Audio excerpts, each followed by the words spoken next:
اللہ اکبر اللہ اکبر۔ تمام قسم کی تعریفات وحدہ لا شریک خالق کائنات مالک ارض و سما کے لیے ہے۔ لاکھوں کروڑوں درود و سلام ہو تمام انبیاء کرام علیہم الصلوۃ والسلام پر عموماً اور خصوصاً ہمارے آخری نبی جناب محمد رسول اللہ صلی اللہ علیہ وسلم پر۔ معزز سامعین، آج ہم انشاءاللہ ارکان نماز کے بارے میں گفتگو کریں گے۔ اللہ تعالیٰ سے دعا ہے کہ اللہ تعالیٰ مجھے حق بیان کرنے اور ہم سب کو اس پر عمل کرنے کی توفیق عطا فرمائے۔ ارکان نماز 14 ہیں۔ سب سے پہلی چیز قیام بشرط طاقت، یعنی طاقت کے مطابق قیام کرنا، سب سے پہلی چیز۔ دوسری چیز ہے تکبیر تحریمہ کہنا۔ تیسری چیز سورہ فاتحہ کا پڑھنا۔ چوتھی چیز رکوع کرنا۔ پانچویں چیز ہے رکوع سے سر اٹھانا۔ اور چھٹی چیز ہے 7 اعضاء پر سجدہ کرنا۔ ساتویں چیز دونوں سجدوں کے درمیان تھوڑی دیر بیٹھنا۔ آٹھویں چیز اعتدال برتنا، رکوع جتنا برابر کر رہے ہیں آپ کا سجدہ بھی اتنا ہی ہونا چاہیے۔ نویں چیز اطمینان کے ساتھ نماز ادا کرنا۔ اور 10ویں چیز جلسہ استراحت، یعنی دونوں سجدوں کے درمیان تھوڑی دیر بیٹھنا۔ 11ویں چیز ہے کیا تحیات پڑھنا۔ ایک ہوتا ہے التحیات پڑھنا، ایک ہوتا ہے درود پڑھنا۔ ایک پہلا تشہد ہے اور دوسرا آخری تشہد ہے، تو یہ دونوں چیزیں نماز کے ارکان ہیں۔ تو 11ویں چیز پہلے تشہد اور 12ویں چیز ہے آخری قاعدہ، اس کو ہم پہلا قاعدہ اور آخری قاعدہ بھی کہتے ہیں۔ اسی طریقے سے 13ویں چیز ہے آپ صلی اللہ علیہ وسلم پر درود پڑھنا۔ نماز میں ہم اللہم صلی اللہ علیہ وسلم پڑھتے ہیں۔ اور 14ویں چیز ہے سلام پھیر دینا، دونوں طرف سلام پھرنا۔ اب ہم اس کے مختصر خلاصہ ہم سمجھیں گے۔ سب سے پہلی چیز آپ کے سامنے جو بتائی گئی قیام بشرط طاقت، یعنی جس انسان کو اللہ نے جتنی طاقت دیا ہے کھڑا رہنے کی، اس کو اتنی دیر تک کھڑا رہ کر کے نماز پڑھنا ضروری ہے۔ بہت سارے لوگ کیا کرتے ہیں، جس کو اللہ نے طاقت بھی دیا ہے، بہت سے نوجوانوں کو دیکھا جاتا ہے کہ وہ فرض نماز کو کھڑا ہو کر کے پڑھ لیتے ہیں، لیکن وہ بیٹھے بیٹھے سنت پڑھتے ہیں، حالانکہ نہ اسے کوئی بیماری ہے نہ اس کی طبیعت خراب ہے۔ وہ کیا سمجھتے ہیں کہ بیٹھ کر کے نماز پڑھنا، نفل نماز پڑھنا جائز ہے۔ جائز ہے، اس میں کوئی شک نہیں، لیکن افضل جو ہے وہ یہ ہے کہ اللہ نے اگر آپ کو کھڑا رہنے کی طاقت دی ہے تو آپ کھڑا ہو کر کے نماز پڑھیے، اس سے پہلے کہ آپ کو اللہ تعالیٰ جو طاقتیں آپ کو دی ہیں وہ آپ سے وہ چھین لیں۔ اسی لیے ہم تمام لوگوں کو چاہیے کہ اللہ نے جس کو جتنی طاقت دی ہے کھڑا رہنے کی، اتنے نماز کی، اور اللہ کے آگے اس طرح کھڑا رہو جیسا کہ فرما بردار غلام کھڑا ہوتے ہیں۔ اور الصلاۃ الوسطیٰ کے متعلق پیارے نبی صلی اللہ علیہ وسلم کی حدیث موجود ہے، جس کے بارے میں کہا گیا کہ اگر کوئی انسان جان بوجھ کر کے صلاۃ عصر یعنی نماز وسطیٰ چھوڑ دیتا ہے تو گویا کہ اس نے پچھلے جتنے بھی اعمال کیا اللہ رب العالمین اس کے اعمال کو برباد کر دیتا ہے۔ اسی لیے خصوصاً ہم تمام لوگوں کو عصر کی نماز کی حفاظت کرنی چاہیے۔ عصر کی نماز کسی بھی حال میں چھوٹنی نہیں چاہیے۔ ویسے تو ہمیں 5 وقت نماز اہتمام کے ساتھ پڑھنا ہے، لیکن یہ عصر کی نماز کے بارے میں تاکیداً یہ کہا گیا ہے کہ وَالصَّلَاةِ الْوُسْطَىٰ، اور قرآن میں بھی اس آیت میں اللہ نے فرمایا حافظوا علی الصلوات والصلاة الوسطیٰ، کہ تم نماز کی حفاظت کرو، اور خاص کر کے جو نماز وسطیٰ جو عصر کی نماز ہے اس کی تم اچھی طریقے سے پابندی کرو۔ اسی طریقے سے دوسری چیز تکبیر تحریمہ ہے۔ تکبیر تحریمہ یہ نماز کا دوسرا رکن ہے۔ جیسے اللہ اکبر کہا کر کے جب ہم نماز شروع کر دیتے ہیں تو گویا کہ ہم تکبیر تحریمہ میں شامل ہو گئے۔ تکبیر تحریمہ کسے کہتے ہیں؟ تکبیر تحریمہ کا مطلب یہ ہوتا ہے کہ جب ہم اللہ اکبر کہہ دیے تو اب ہمارے لیے تمام کی تمام چیز حرام ہو گئی۔ دنیا کی جتنی بھی چیزیں ہیں، گفتگو کرنا، ایک دوسرے کی طرف توجہ کرنا، ادھر ادھر دیکھنا، جھانکنا، یہ تمام چیزیں ہمارے لیے حرام ہو گئی جب تک کہ ہم سلام نہ پھر لیں۔ اسی لیے اسے تکبیر تحریمہ کہا گیا ہے۔ پیارے نبی صلی اللہ علیہ وسلم کی حدیث ابو داؤد، ترمذی، ابن ماجہ، مستدرک الحاکم کے اندر موجود ہے۔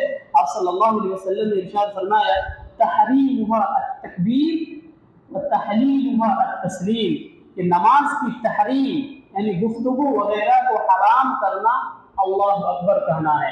یعنی جب ہم اللہ اکبر کہہ کر کے کھڑے ہو گئے تو تمام کی تمام چیزیں ہمارے لیے حرام ہو گئی، اور پھر جب ہم سلام پھر دیے تو پھر ہمارے لیے تمام کی تمام چیزیں جائز ہو گئی۔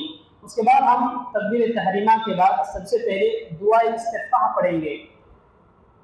بہت سارے لوگ، اس میں دو دعا ہیں، بہت سارے لوگ جو چھوٹی دعا ہے سبحانک اللہم وبحمدک وتبارک اسمک وتعالی جدک ولا الہ غیرک، اور اسی طریقے سے بہت سے لوگ جو لمبی دعا ہے جسے ہم دعائے ثنا کہتے ہیں، اللہم باعث بینی و بین خطایائی کما بعدت بین المشرق والمغرب، پوری دعا جو دعا ثنا بعض لوگ پڑھتے ہیں، تو دونوں دعا صحیح حدیث سے ثابت ہے، ہم دونوں میں سے کسی بھی ایک دعا کو پڑھ سکتے ہیں، تو ہم تمام لوگوں کو اس کا بھی اہتمام کرنی چاہیے۔ اور جو تیسرا رکن ہے نماز کا، جو تیسرا رکن ہے وہ سورۃ الفاتحہ کا پڑھنا ہے۔ اس میں بہت سارے لوگ غلطیاں کرتے ہیں، بہت سارے لوگ غلطیاں کرتے ہیں، اور اپنے امام کے اقوال کے پیچھے پڑتے ہوئے پیارے نبی صلی اللہ علیہ وسلم کی حدیث کو پس پشت ڈال دیتے ہیں، جبکہ آپ صلی اللہ علیہ وسلم کی حدیث صحیح بخاری میں موجود ہے، صحیح مسلم کے اندر موجود ہے، اسی طریقے سے ابو داؤد کے اندر بھی موجود ہے۔ البتہ حدیث کی جو اعلیٰ کتابیں ہیں، کتب ستہ جسے کہا جاتا ہے، بعض لوگ اسے صحیح ستہ بھی کہتے ہیں، تمام حدیثوں میں یہ حدیث آپ کو مل جائیں گی۔ آپ صلی اللہ علیہ وسلم نے فرمایا لا صلاۃ لمن لم یقرأ بفاتحۃ الکتاب، کہ کسی بھی انسان کا نماز اس وقت تک نہیں ہوتا جب تک کہ وہ سورہ فاتحہ کو نہ پڑھ لے۔ اب چاہے ہم امام کے پیچھے رہیں یا ہم اکیلے نماز پڑھیں، چاہے سری نماز پڑھیں، چاہے زیری نماز پڑھیں، ہر نماز میں ہم کو سورہ فاتحہ پڑھنا ضروری اور واجب ہے۔ اگر کوئی انسان سورہ فاتحہ نہیں پڑھتا ہے تو اس کی نماز نہیں ہوگی۔ بعض لوگ قرآن کریم کی سورہ اعراف سورہ نمبر 7 آیت نمبر 204 کی ایک آیت کو وہ دلیل کے طور پر استعمال کرتے ہوئے کہتے ہیں کہ اللہ نے قرآن میں کہا کہ وَإِذَا قُرِئَ الْقُرْآنُ فَاسْتَمِعُوا لَهُ وَأَنصِتُوا، کہ جب قرآن کی تلاوت کی جائے تو تم کان لگا کر کے غور سے سنو اور خاموشی اختیار کرو، لَعَلَّكُمْ تُرْحَمُونَ، تاکہ تم پر رحم کی جائے۔ لیکن ہم تمام لوگوں کو اس آیت کریمہ کا جائزہ لینا چاہیے، یہ آیت کب نازل ہوئی اور اللہ رب العالمین نے اس آیت کو کس وقت نازل فرمایا۔ اس سے پہلے بھی آپ کے سامنے اس کے متعلق گفتگو ہو چکی ہے کہ نماز میں ہم سورہ فاتحہ کیسے پڑھیں، یا پھر اگر امام ظہری نماز پڑھا رہا ہے، مغرب کی نماز، عشاء کی نماز، فجر کی نماز، تو ہم اس میں سورہ فاتحہ کیسے پڑھیں۔ اس سے پہلے میں نے جو سورہ فاتحہ کی تفسیر کی تھی اس میں نے مختصراً آپ کو بتایا تھا۔ تو اس آیت کریمہ کا ہمیں جائزہ لینا چاہیے، تھوڑا تحقیق کرنا چاہیے، کہ بعض علماء جو اس سے دلیل بتاتے ہیں کہ جب امام سورہ فاتحہ کی تلاوت کرے تو گویا کہ مقتدی پہ بھی سورہ فاتحہ پڑھنا ہو گیا۔ اگر ہم اس آیت کریمہ کا شان نزول کو دیکھیں گے تو پتہ چلے گا کہ یہ آیت نماز کے متعلق نہیں ہے، یا نماز میں جو سورہ فاتحہ پڑھی جاتی ہے تو اس کے لیے یہ آیت نہیں کہی گئی ہے، بلکہ آپ صلی اللہ علیہ وسلم کی سورہ فاتحہ سے متعلق سنن ابو داؤد کے اندر حدیث نمبر 821 حضرت ابو ہریرہ رضی اللہ تعالیٰ عنہ سے حدیث مروی ہے کہ جب آپ صلی اللہ علیہ وسلم فجر کی نماز پڑھا رہے تھے صحابہ کرام رضوان اللہ علیہم اجمعین کو، تو آپ صلی اللہ علیہ وسلم کے ساتھ صحابہ کرام نے قرآن کی تلاوت کرنا شروع کر دی۔ آپ صلی اللہ علیہ وسلم نے جب نماز سے فارغ ہو گیا تو آپ نے صحابہ کرام سے پوچھا کہ کیا تم لوگ بھی میرے ساتھ قرآن کی تلاوت کرتے ہو؟ تمام صحابہ کرام رضوان اللہ علیہم اجمعین نے ہاں میں جواب دیا کہ ہاں یا رسول، نعم یا رسول اللہ۔ تو آپ صلی اللہ علیہ وسلم نے فرمایا لا تفعلوا الا بفاتحۃ الکتاب، کہ تم لوگ ایسا مت کرو سوائے سورہ فاتحہ کے، یعنی تم جب سورہ فاتحہ پڑھ لو تو تم خاموشی اختیار کرو، میرے ساتھ قرآن نہ پڑھو۔ تو یہ اگر کوئی اس آیت کریمہ کو دلیل بنا کر کے سورہ فاتحہ نہیں پڑھتا ہے تو گویا کہ اس کی نماز نہیں ہوتی ہے۔ اس لیے ہم تمام لوگوں کو دین کے متعلق ہم دو چیز کو مد نظر رکھیں، قرآن اور حدیث۔ ہم کسی امام کے پیچھے پڑھ کر کے اپنی نماز کو، اپنی عبادات کو ضائع و برباد نہ کریں۔ آج انسانوں کا معاملہ یہ ہے کہ وہ دنیا کے متعلق بہت سارے ریسرچ کرتے ہیں، وہ بہت زیادہ تحقیق کرتے ہیں، لیکن دین کے متعلق انسان امام جو کہہ دیا، ہمارا امام جو کہہ دیا وہی بتاتے ہیں، اس کے متعلق کوئی جانچ پڑتال نہیں کرتے۔ یہ ہماری بہت بڑی غلطی ہے، یہ بہت بڑی غلطی ہے کہ ہم دنیا کے متعلق، یہ دنیا کتنا دن کی ہے، 60 سال 70 سال کی زندگی کے بعد ختم ہو جائے گی، لیکن ہمیں جہاں ہمیشہ رہنا ہے ہم اس کے متعلق کچھ بھی تحقیق نہیں کرتے۔ کوئی بھی کچھ بات کہہ دیتا ہے ہم اسے آمنا و صدقنا کہہ کر کے مان لیتے ہیں۔ مسلمانوں کو ایسا نہیں ہونا چاہیے، بلکہ ہمارا ذہن اور ہمارا دماغ ایسا ہونا چاہیے کہ دین کے متعلق، عبادات کے متعلق اگر کوئی بھی شخص، چاہے وہ کتنا بڑا عالم ہی کیوں نہ ہو جائے، اگر وہ کوئی بات بتاتا ہے اور اللہ کے رسول کی حدیث سے وہ بات ٹکراتا ہے تو ہمیں اسے فوراً سوال کرنا چاہیے اور اس کی تحقیق کرنی چاہیے، اس لیے کہ یہی چیز ہمارے کل قیامت کے دن کام آئیں گی، باقی تمام کی تمام چیز بیکار ہو جائیں گے۔ اور ہمیں یہ بات اچھی طریقے سے معلوم ہے کہ قیامت کا دن ایسا ہوگا کہ نہ امام کسی کا ساتھ دے گا، نہ مفتی ساتھ دے گا، اور نہ کوئی بہت بڑا عالم ہی کیوں نہ ہو جائے کوئی کسی کا ساتھ نہیں دے گا۔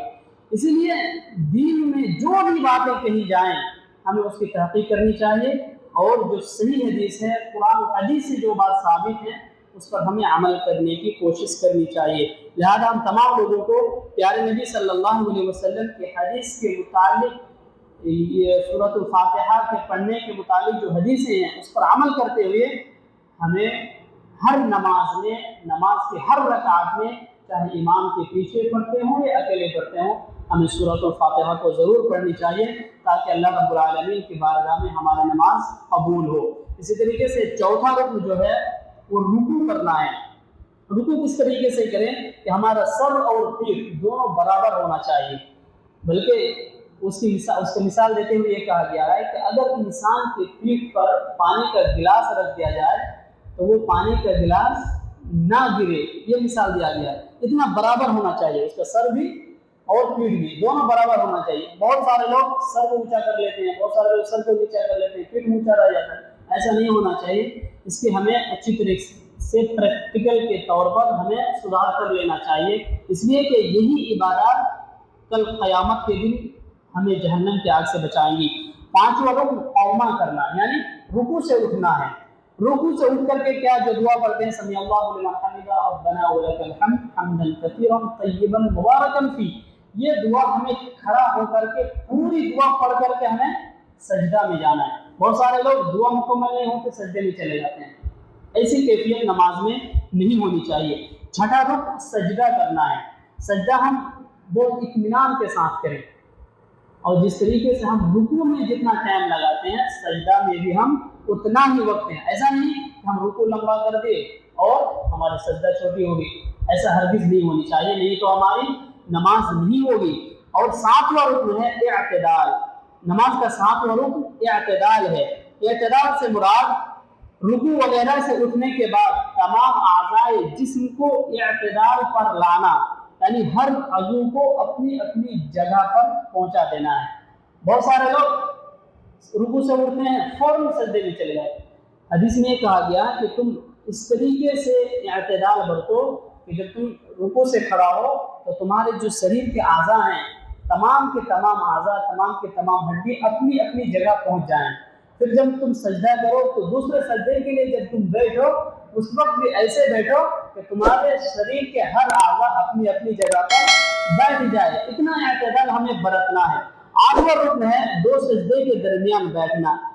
اللہ رب العالمین نے قرآن کریم کے اندر سورہ حج سورہ نمبر 22 آیت نمبر 77 کے اندر ارشاد فرمایا یا ایھا الذین آمنوا ارکعوا واسجدوا کہ اے لوگو جو ایمان لائے ہو رکوع کرو اور سجدہ بھی کرو۔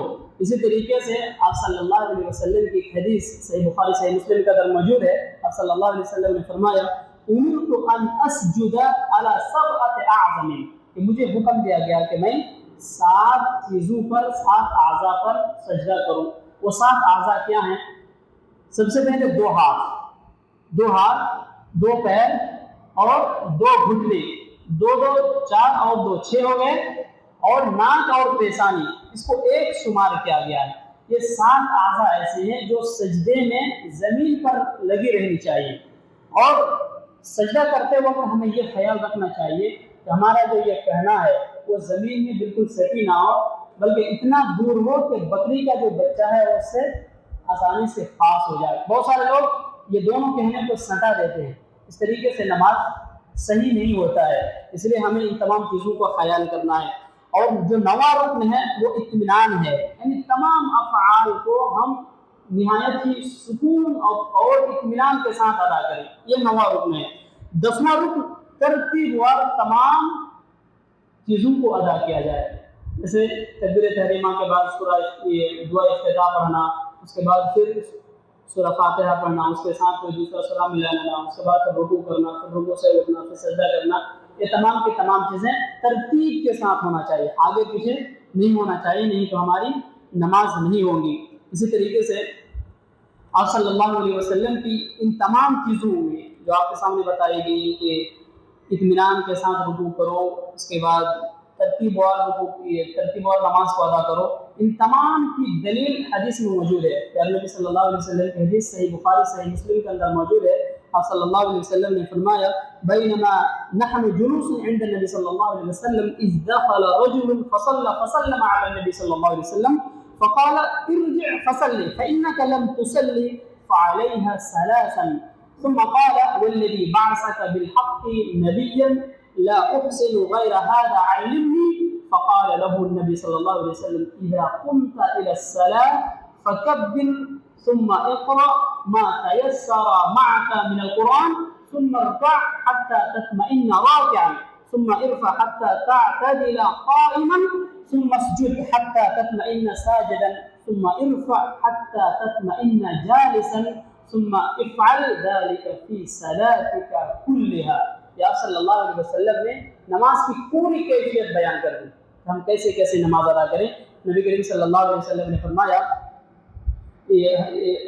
راوی حدیث کہتے ہیں کہ ایک آدمی، ہم نبی کریم صلی اللہ علیہ وسلم کے پاس بیٹھے ہوئے، ایک آدمی آیا اور آپ صلی اللہ علیہ وسلم کے سامنے نماز پڑھنے لگے، اور جب اس نے نماز پڑھ کر کے سلام پھر دیا تو آپ صلی اللہ علیہ وسلم نے اس آدمی سے فرمایا کہ ارجع فصلی فإنک لم تصلی، کہ تم لوٹو اور پھر دوبارہ نماز پڑھو، اس لیے کہ تمہاری نماز نہیں ہوئی۔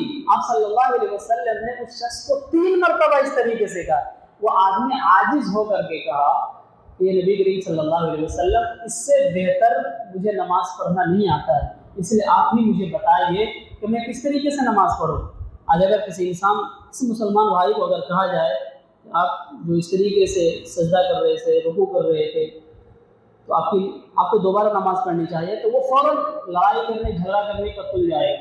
حالانکہ مسلمانوں کا رویہ ایسا نہیں ہونا چاہیے، اس لیے کہ دیکھیے پیارے نبی صلی اللہ علیہ وسلم نے اس آدمی کو 3 مرتبہ کہا کہ تم نماز پڑھو، تمہاری نماز نہیں، پھر نماز پڑھا، پھر کہا کہ تمہاری نماز نہیں، نماز پڑھو، پھر نماز پڑھا، پھر کہا کہ تمہاری نماز نہیں، نماز پڑھو۔ تو آپ صلی اللہ علیہ وسلم نے ان سے بتایا کہ تمہاری نماز اس لیے نہیں ہوئی کہ وہ آدمی جو نماز پڑھ رہا تھا تو وہ رکوع اور سجدے کو برابر نہیں کر رہا ہے، اس لیے آپ نے فرمایا یا تو وہ رکوع لمبا کر دیا، سجدہ چھوٹی کر دیا، یا سجدہ لمبا کر دیا، رکوع سجدہ کر دیا۔ آپ صلی اللہ علیہ وسلم اس کی پوری کیفیت کو دیکھتے تھے۔ آپ صلی اللہ علیہ وسلم نے فرمایا کہ اس طریقے سے نماز نہیں ہوتی۔ دیکھیے صرف اعتدال نہیں برتا، صرف اعتدال نہیں برتنے سے آپ نے اسے 3 مرتبہ نماز دہرانے کے لیے کہا۔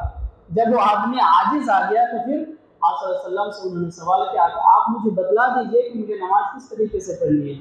آج بہت سارے لوگ نماز کے جو اہم رکن ہیں سورہ فاتحہ کو چھوڑ دیتے ہیں، یا نماز میں جو جلسہ استراحت کے بارے میں جو کہا گیا ہے کہ 2 سجدے کے بعد تھوڑی دیر بیٹھیں اس کے بعد پھر آپ کھڑا ہوں، یہ سارے کے سارے لوگ چھوڑ دیتے ہیں، گویا کہ وہ سجدہ ہی سے بالکل فوراً کھڑے ہو جاتے ہیں۔ حدیث میں ایسا نہیں کہا گیا۔ حدیث میں آپ صلی اللہ علیہ وسلم نے بتایا سلو رأیتمونی کما اصلی، کہ تم ایسے ہی نماز پڑھو جس طریقے سے مجھے نماز پڑھتے ہوئے دیکھا۔ اب ظاہر سی بات ہے کہ ہم نے تو آپ صلی اللہ علیہ وسلم کو نہیں دیکھا ہے، لیکن آپ کی احادیث تو ہمارے سامنے موجود ہے، ہمیں آپ صلی اللہ علیہ وسلم کی احادیث کی روشنی میں نماز پڑھنی ہے، نہ کہ کسی امام اور کسی مفتی کے اقوال کی روشنی میں۔ اگر ہم کسی امام یا کسی مفتی کے اقوال کے پیچھے اس طریقے سے اپنی نماز کو ادا کریں گے، اللہ کے نزدیک ہماری نماز قابل قبول نہیں ہوگی۔ اس لیے ہم تمام لوگوں کو چاہیے کہ ہم نماز میں وہی طریقہ اپنائیں جو آپ صلی اللہ علیہ وسلم کا طریقہ ہے۔ 11واں رکن ہے آخری تشہد پڑھنا، یعنی جب نماز میں 4 رکعت جو نماز ہوتی ہے اس میں 2 تشہد ہوتا ہے، اور جو 2 رکعت والی نماز ہوتی ہے جیسے فجر کی نماز ہے اس میں 2 رکعت فرض ہے، اس میں ایک ہی تشہد ہوتا ہے، اس میں ہمیں التحیات کے ساتھ ساتھ درود شریف بھی پڑھنا ہے، یہی نماز کا رکن ہے۔ اب صلی اللہ علیہ وسلم کی حدیث صحیح بخاری صحیح مسلم کا در موجود ہے، اب صلی اللہ علیہ وسلم نے فرمایا التحیات للہ والصلوات والطیبات السلام علیک ایھا النبی ورحمۃ اللہ وبرکاتہ السلام علینا وعلى عباد اللہ الصالحین اشہد ان لا الہ الا اللہ واشہد ان محمدا عبدہ ورسولہ۔ یہ پوری دعا ہمیں پڑھنی ہے۔ اس سے پہلے یعنی جب درود نازل نہیں ہوا تھا، جب درود نہیں سکھایا گیا تھا، تو جب مسلمان نماز پڑھتے تھے تو وہ اللہ اور جبرائیل اور میکائیل کا درود پڑھتے تھے، لیکن جب آپ صلی اللہ علیہ وسلم پر یہ درود نازل کر دیا گیا تو آپ نے تمام مسلمانوں کو یہ سبق دیا کہ اب تم لوگ جبرائیل اور میکائیل پر نہیں بلکہ تم تمام لوگوں پر، محمد صلی اللہ علیہ وسلم پر بھی اور تمام نیک لوگوں پر بھی۔ میں ایک نقطہ اس دعا کے اندر ایک نقطہ بتانا چاہوں گا کہ اس میں آپ غور کریں گے تو اس میں ایک لفظ ہے السلام علینا وعلی عباد اللہ الصالحین، کہ سلامتی ہوں ان تمام لوگوں پر جو صالحین میں سے ہیں، جو نیک لوگوں میں سے ہیں۔ تو دیکھیے جو نیک لوگ ہوتے ہیں اس کے لیے پوری دنیا کے مسلمان جب بھی نماز پڑھتا ہے ہر نماز میں وہ اس کے لیے دعا کرتا ہے، جو نیک انسان ہوتا ہے۔ اس لیے ہم تمام لوگوں کو دعا کے پیچھے نہ پڑ کر کے ہمیں نیک بننا چاہیے تاکہ ہمارے لیے تمام لوگ دعا کریں۔ دیکھیے حدیث میں کیا کیا ہے، ہم ہر نماز میں پڑھتے ہیں وعلی عباد اللہ الصالحین، کہ جو نیک لوگ ہیں ان پر بھی اللہ کی سلامتی ہو۔ اسی لیے ہمارا عقیدہ یہ نہیں ہونا چاہیے کہ ہاں ہم نماز کے بعد دعا کریں گے کہ ابھی دعا قبول ہوگی، نہیں بھائی، آپ ایسا بن جائیے نا کہ آپ کے لیے تمام کے تمام لوگ دعا کریں۔ آپ کب دعا کریں؟ جب وہ نماز میں ہوں۔ لیکن نیک لوگوں کی کتنی خوشخبری ہے کہ جو نیک لوگ ہوتے ہیں ہر نماز میں نمازیں ان کے لیے 5 وقت دعا کرتا ہے وعلی عباد اللہ الصالحین، یا اللہ تیرے نیک بندوں پر تیری سلامتی ہو۔ اس لیے ہم تمام لوگوں کو آپ صلی اللہ علیہ وسلم کی حدیث پر عمل کرتے ہوئے نیک بننے کی کوشش کرنی چاہیے، اور یہ جو وحیات اور فضول کی باتیں بتائی جاتی ہیں کہ ہاں فرض نماز کے بعد دعا کریں گے تو نہیں کریں گے تو پھر ایسا ہو جائے گا ویسا ہو جائے گا، صحیح حدیث میں اس کی کوئی تفصیل موجود نہیں ہے۔ اس لیے جو صحیح حدیث ہے اس کو فالو کرنے کی کوشش کریں۔ 12واں رکن ہے قاعدہ ثانیہ۔ ایک ہوتا ہے میں نے بتایا قاعدہ اولا، ایک ہوتا ہے قاعدہ ثانیہ۔ قاعدہ اولا کیا ہے؟ 4 رکعت والی نماز میں التحیات کے لیے جو ہم بیٹھتے ہیں بیچ میں وہ قاعدہ اولا ہے، اور جب ہم اخیر میں بیٹھتے ہیں التحیات کے لیے وہ قاعدہ اخیرہ ہے، وہ قاعدہ ثانی ہے۔ یہ نماز کا 12واں رکن ہے، یہ ضروری ہے۔ اور 13واں رکن ہے درود شریف پڑھنا۔ درود شریف کے متعلق بتا دیا گیا کہ آپ صلی اللہ علیہ وسلم پر جو درود اللہم صلی اللہ علیہ وسلم پوری دعا جانتے ہیں، یہ صحیح بخاری میں موجود ہے، تو ہمیں ہر نماز میں درود شریف بھی پڑھنا ہے آخری تشہد میں۔ اور 14واں اور آخری رکن ہے سلام پھیرنا۔ آپ صلی اللہ علیہ وسلم کی حدیث سلام پھیرنے سے متعلق موجود ہے تحریم التکبیر و تحلیل و التسلیم۔ شروع میں حدیث پڑھی گئی کہ جب ہم تکبیر تحریمہ پڑھتے ہیں تو تمام کی تمام چیزیں ہمارے لیے حرام ہو جاتی ہیں، اور جب ہم سلام پھرتے ہیں تو تمام کی تمام چیزیں ہمارے لیے جائز ہو جاتا ہے۔ بہت سارے لوگ یہ بھی کہتے ہیں کہ نماز کے بعد گفتگو نہیں کرنی چاہیے، یہ حرام ہے، صحیح نہیں، بہت سارے واحد باتیں پھیلاتے، لیکن حدیث میں کیا بتایا گیا؟ وَتَحْلِيلُهَا السَّلَامُ، کہ جب آپ نے دونوں طرف سلام پھر لیا تو پھر آپ کے لیے ساری چیزیں جائز ہو گئی. یعنی اگر کوئی ضروری بات ہے تو آپ کسی سے گفتگو کر سکتے ہیں، اس لیے کہ نماز آپ کی ختم ہو چکی ہے. اس لیے ہم تمام لوگوں کو ان تمام باتوں پر عمل کرنی چاہیے، اور اگر ہمیں دین اسلام سے متعلق صحیح باتیں معلوم ہوں اسی کو ہمیں دوسروں کو بتانی چاہیے. نہیں تو آپ صلی اللہ علیہ وسلم کی حدیث صحیح مسلم کی پہلے ہی جلد میں بلکہ تمہیدی میں وہ حدیث بتایا گیا کہ اگر کوئی انسان دین کے متعلق کوئی ایسی باتیں دوسروں کو بتاتا ہے جو صرف انہوں نے سن کر بتایا، اس کو نہیں معلوم ہے کہ حدیث میں کیا ہے، قرآن میں کیا ہے، صحیح بات کیا ہے، نہیں معلوم. اس کو صرف اتنا ہی معلوم ہے کہ ہم نے فلاں سے سنا ہے، ہم نے فلاں امام سے سنا ہے. حدیث میں ایسے لوگوں کو تنبیہ کرتے ہوئے کہا گیا ہے کہ ایسے لوگوں کے جھوٹا ہونے کے لیے کافی ہے کہ ہر سنی ہوئی بات کو وہ دوسروں تک بیان کر دے.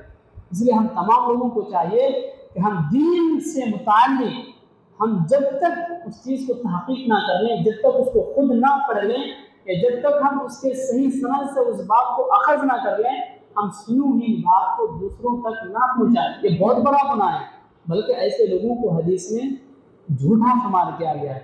اس لیے ہم تمام لوگوں کو ایسے باتوں سے بچنے کی کوشش کرنی چاہیے، اور آپ صلی اللہ علیہ وسلم کی جو صحیح حدیث ہے اسے ہمیں مضبوطی سے تھامنے کی کوشش کرنی چاہیے، اور صحیح حدیثوں کو ہمیں فالو کرنے کی کوشش کرنی چاہیے. اللہ تعالیٰ سے دعا ہے اللہ رب العالمین ہم تمام لوگوں کو نماز کے جتنے ارکان ہیں ان ارکان کو پیارے نبی صلی اللہ علیہ وسلم کی حدیث کے مطابق عمل کرنے کی توفیق عطا فرمائیں، اور ہمیں جتنی بھی زندگی عطا فرمائیں ہمیں آپ صلی اللہ علیہ وسلم کی نماز کی طرح نماز پڑھنے کی توفیق عطا فرمائیں.